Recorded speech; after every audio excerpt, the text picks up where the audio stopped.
Halo sobat semua, selamat datang kembali di channel novel kita. Sebelum kita lanjutkan ceritanya ini, ayo jangan lupa subscribe, like, komen, share, dan nyalakan lonceng notifikasinya agar mendapatkan notifikasi video terbaru ketika Mimin upload videonya. Istri yang dimanja, bab 244 jatuh ke jurang neraka. Amandamu membuka mulutnya, tetapi dia tidak tahu harus berkata apa. Ricky mau melonggarkannya, tidak biasanya suaranya terdengar sedikit lembut. Kamu sudah harus tidur siang. Amandamu memiliki kebiasaan tidur siang setelah dia hamil, dia tidurnya hanya sebentar, tetapi dia memang sudah kebiasaan tidur sebentar saja. Pikirannya juga agak berantakan, lalu dia mengangguk. Baiklah. Dia berbaring di tempat tidur, dan menutup matanya. Dia pikir dia tidak akan bisa tertidur, tetapi tidak lama kemudian dia segera tertidur.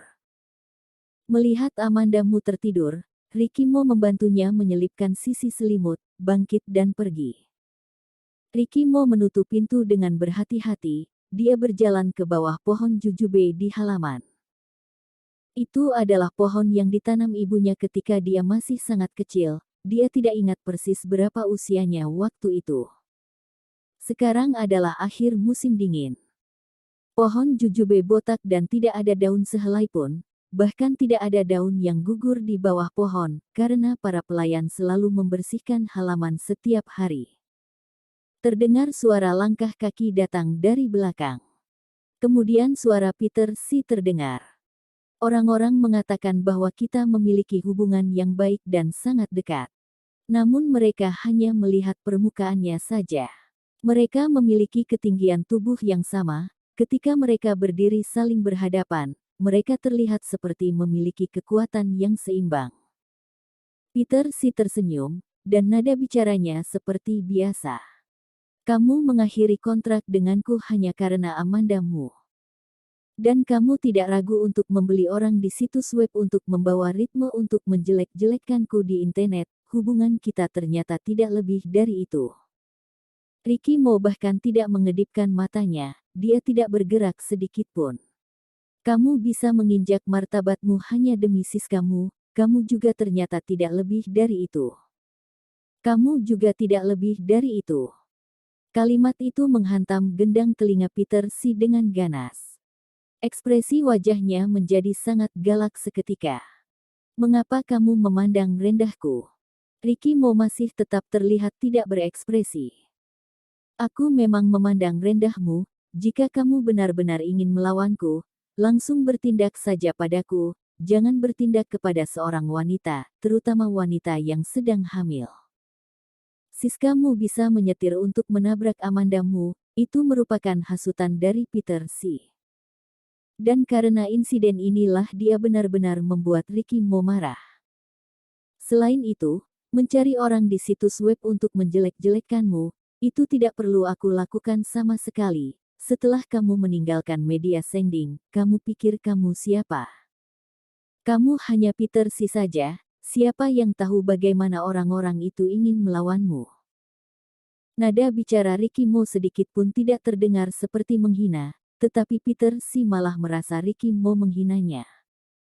Peter si mengepalkan tangannya. Ia menekan amarahnya dan berkata, Paman menyuruhku pergi ke perusahaanmu. Ricky Mo menjawabnya dengan ringan. Terserah kamu. Ketika dia selesai mengatakannya, dia menunduk untuk melihat jam. Amandamu biasanya tidur 40 menit hingga 1 jam, sekarang dia merokok dulu kemudian baru kembali, seharusnya saat itu dia sudah bangun. Ricky Mo mengeluarkan kotak rokok dan menyalakan rokok seperti tidak ada orang di sekitarnya. Melihat bahwa Ricky Mo mengabaikannya, Peter si juga tidak mempermalukan dirinya untuk tetap di sana. Dia melirik Ricky Mo dalam-dalam, berbalik dan pergi. Karena urusan ibunya, Ricky Mo menjadi diam dan sulit didekati sejak dia berumur belasan tahun. Kemudian, karena Charles Mo, ia baru perlahan-lahan dekat dengan Ricky Mo. Kemudian, Ricky Mo mendirikan perusahaan perfilman dan televisi, ia bergabung dengan Sending, dan hubungan mereka semakin dekat.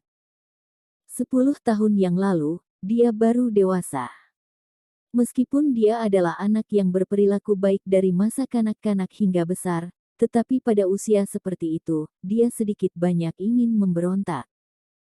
Jadi dia masuk ke industri hiburan tanpa memberi tahu keluarganya.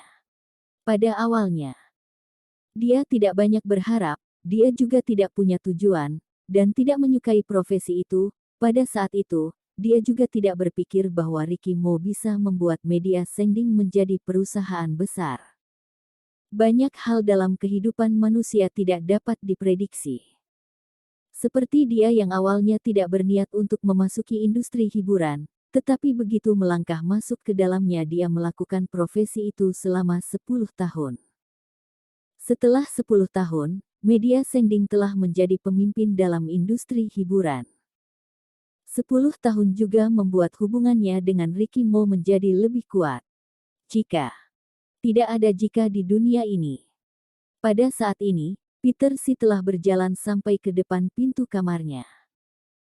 Dia mendorong pintu dan menguncinya dari dalam. Ia langsung berjalan ke depan brankas dan mengambil kunci untuk membuka brankas.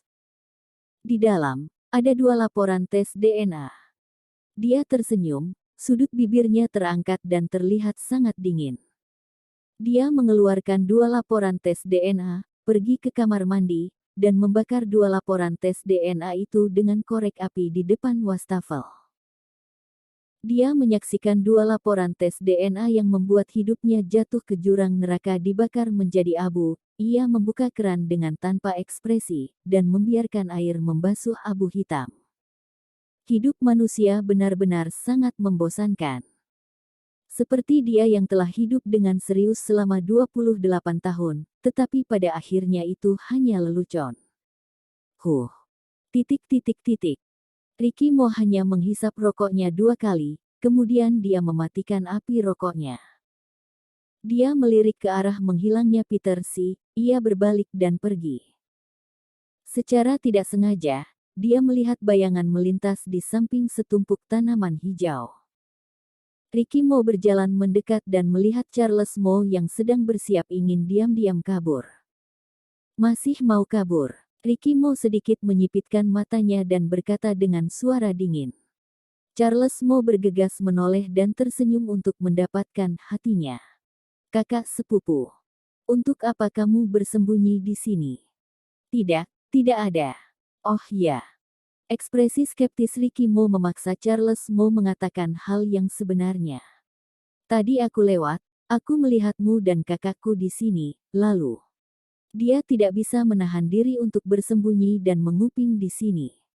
Dari dialog antara Ricky Mo dan Peter Si, Charles Mo dapat mendengar bahwa hubungan mereka berdua sudah benar-benar pecah. Charles Mo sedikit sedih, dia berkata dengan suara kecil.